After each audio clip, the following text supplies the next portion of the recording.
This is reality. Finally, an answer on Jeopardy that we can get.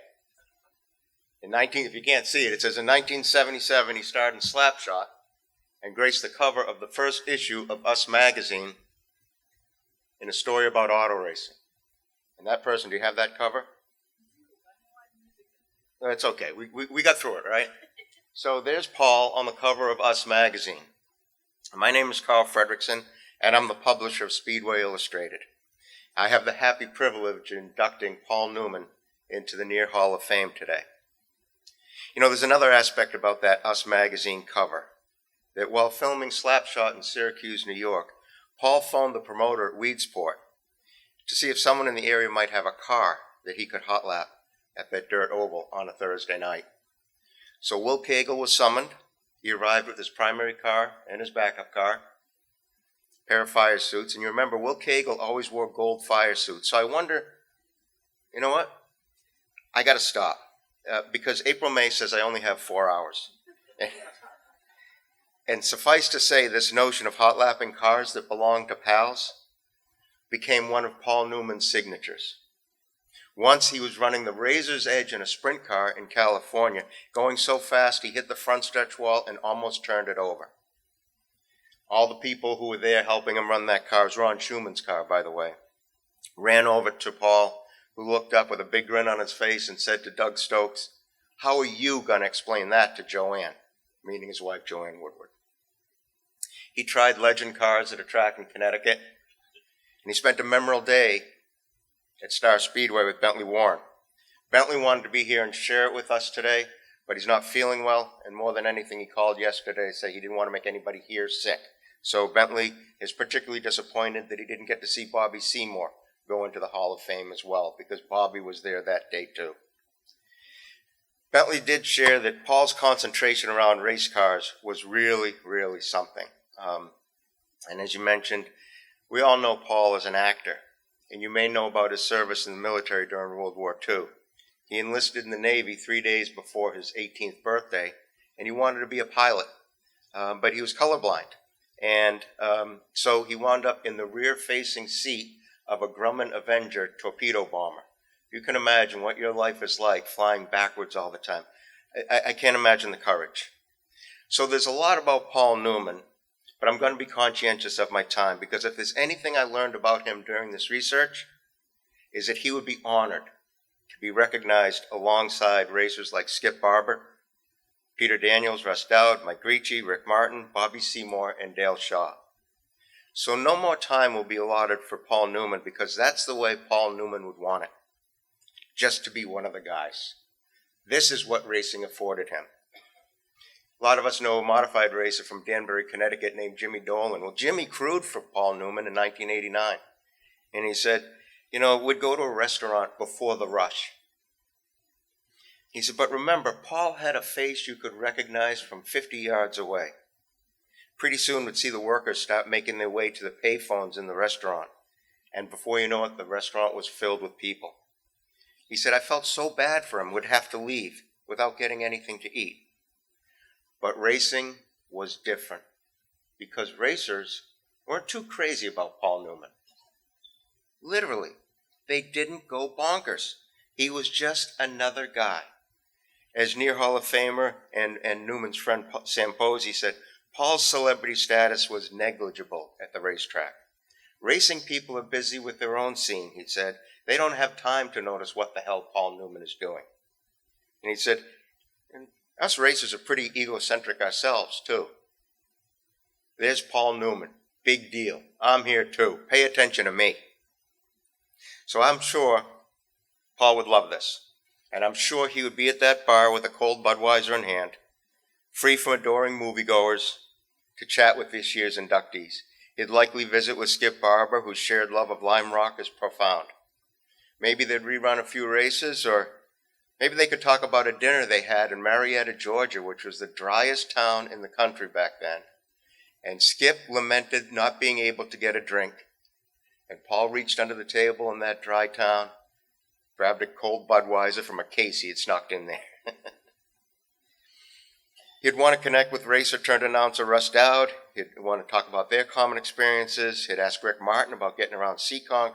He'd grill Peter Daniels on the difference between a modified and a pro stock, especially at Claremont, that uniquely shaped track. He'd pick Dale Schell's brain about all the classes he'd won in. And he would ask about the cars he builds for others today. And as a car owner himself, Paul would have plenty of shared experiences with Mike Ricci. So he had a bunch of questions for Bobby Seymour as well, who brought those midgets that day.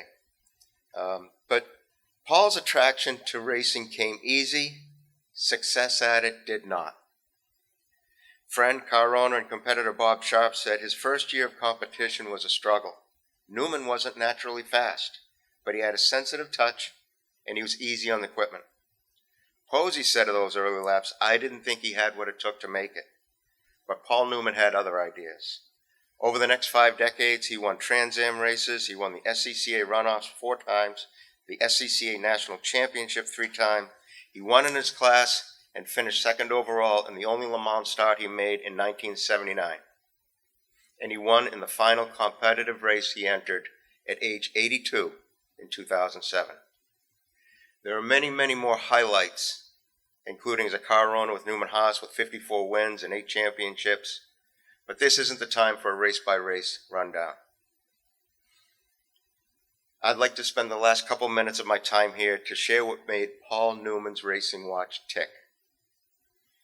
His love affair with performance started in the mid-1960s when he was driving into New York City to perform on Broadway, then went home to his young family. Already a megastar, his mode of transportation back then was a Volkswagen Beetle. And those long drives on the Merritt were taking a little longer than he liked. So he mentioned to his mechanic one day, what could we do? And the mechanic suggested putting a Porsche engine in it. That was followed by Coney shocks, and then some grippy tires. And pretty soon Paul Newman was zipping in and out of the city. He asked his friend, John Alvarez, another movie maker, if there was a spot where he could stretch that Beetle's legs, and John suggested Willow Springs, but he said one more thing. He said, how about you take my open cockpit single-seater car out there? And before you know it, Newman was flying around Willow Springs, fast enough that he crashed in a pile of dust and bent suspension. But that unlocked the passion for racing in his being. A couple years later, he attended his first race in 1967 at Bridgehampton, New York. He and Mario Andretti had a deal with Ford. Mario was driving a car called the Honker 2 and woke up on race morning, and there was Paul Newman's name written on the hood. That car was terrible. It was supposed to be great. It was awful. So Mario said, well, why don't you put my name on the hood and make Paul drive it? Prior to the race, though, Mario Andretti concealed his starstruck attitude and took Paul Newman for a few laps around the track in the pace car. Andretti, explaining the attack on corners and providing acceleration out of them, sunk the racing hook into Paul Newman's soul. I didn't realize how doggone a good driver he'd ended up being, said Dan Gurney. I think he was a genuine fan who had great reverence for the history of American racing, whether it was road racing, ovals, or all the above.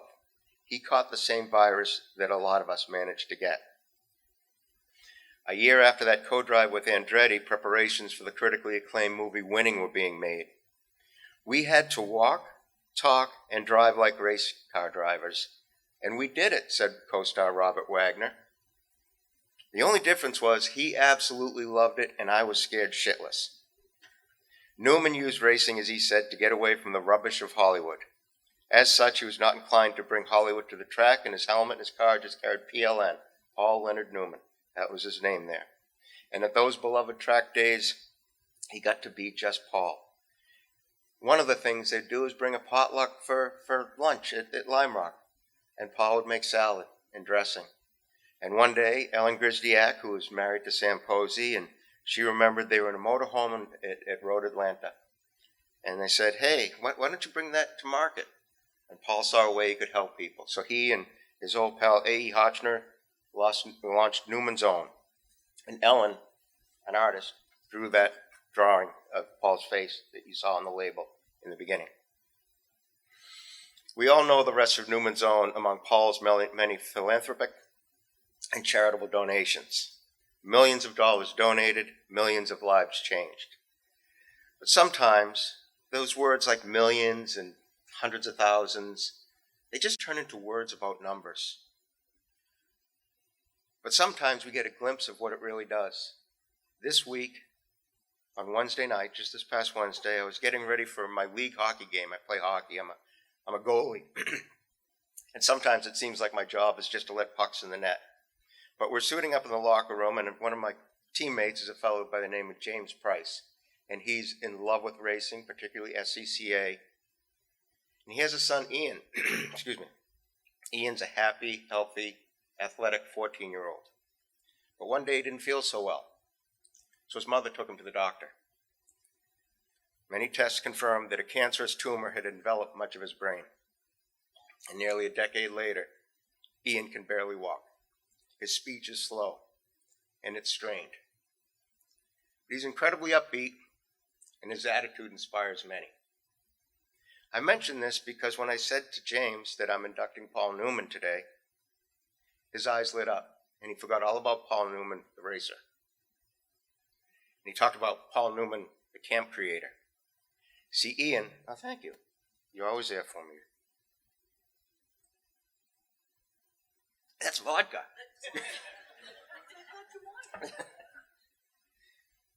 So Ian has been a camper at Ashford, Connecticut's Hole in the Wall gang camp, and he's not stopped talking about it since.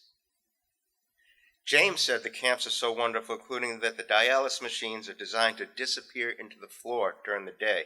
This way the kids don't have to think about their illness when it's time to be a camper. So I had to play net with my eyes pretty welled up that night. But a man's love of racing led to track days with a pot-like item that became a source of millions upon millions in charitable donations.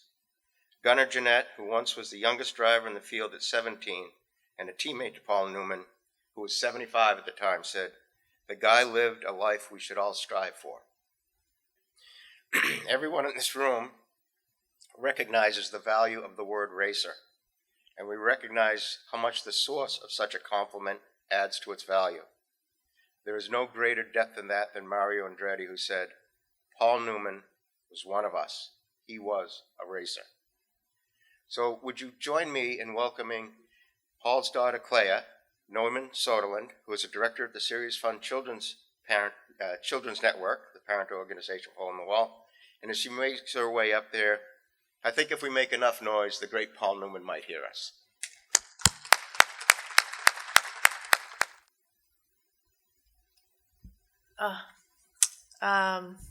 Thank you so much. I mean, honestly, it's funny. My father really hated awards. When he was nominated for Academy Awards, he would never show up. You know, acting was his career. Racing was his passion. And he would have loved this. I mean, you are his people.